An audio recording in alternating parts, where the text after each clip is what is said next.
Anne Hidalgo a installé mercredi 17 juin un comité priorité logement, coprésidé par Yann Brossa, maire adjoint chargé du logement, et le président directeur général de Bouygues Immobilier, François Berthière, par ailleurs Pierre d'Or 2013 en immobilier durable.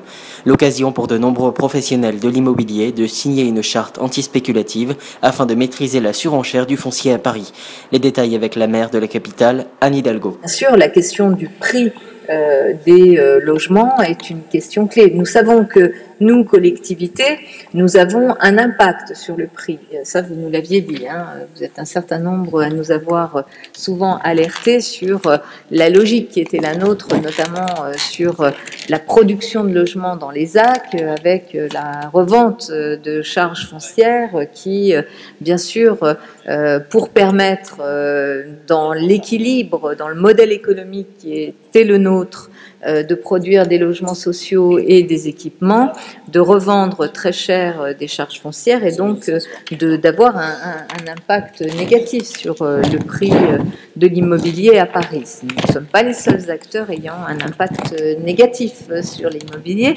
Il y a la spéculation qui est là et bien là et qui est, je crois, l'élément le plus puissant d'ailleurs de cette montée des prix sur Paris. Donc nous avons décidé aussi d'accompagner des dispositifs et vous nous accompagnez en cela et je tiens à vous remercier. J'adhère aux idées qui sous-tendent cette charte, c'est-à-dire l'augmentation de la production de logements dans Paris, qui est déjà en route.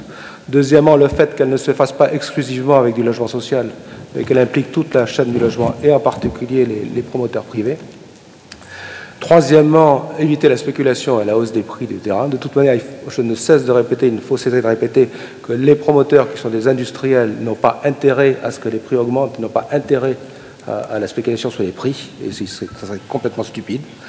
Et quatrièmement, que finalement tout ça c'est fait pour contenir et faire baisser les prix du logement à Paris. Donc moi je suis d'accord avec ces idées, c'est la raison première et principale.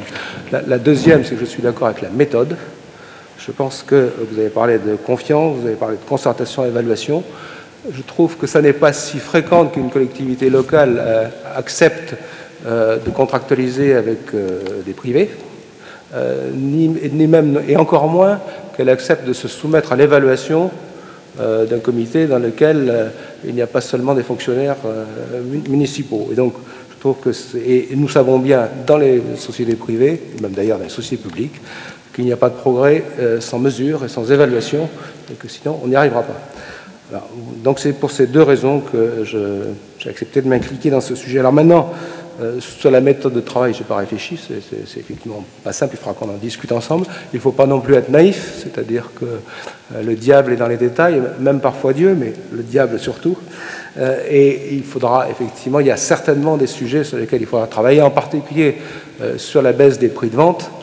Il n'y a pas de mystère, il faut faire baisser les prix du foncier et il faut faire baisser les prix des travaux. Ce qui veut dire, d'une part, que les prix fixés dans les appels d'offres ne doivent pas être à un niveau tel qu'ils ne permettent pas de sortir moins cher, et les contraintes qui sont nécessaires, légitimes, qui nous sont fixées en termes de construction, de règles, d'urbanisme, d'architecture, ne doivent pas être telles non plus qu'elles nous poussent à la hausse des prix. Donc je pense qu'on aura beaucoup de sujets à discuter ensemble. En tout cas, je suis prêt à m'y impliquer. Merci. Nous, dans notre légitimité d'élus, on porte au nom des Parisiens qui nous ont élus une vision de Paris dans laquelle la question de la mixité, le qui a le droit à Paris, est posée. Cette vision, elle a un fondement humaniste, un fondement sociologique, politique, appelons ça comme on veut, mais je pense qu'elle rejoint aussi un impératif économique.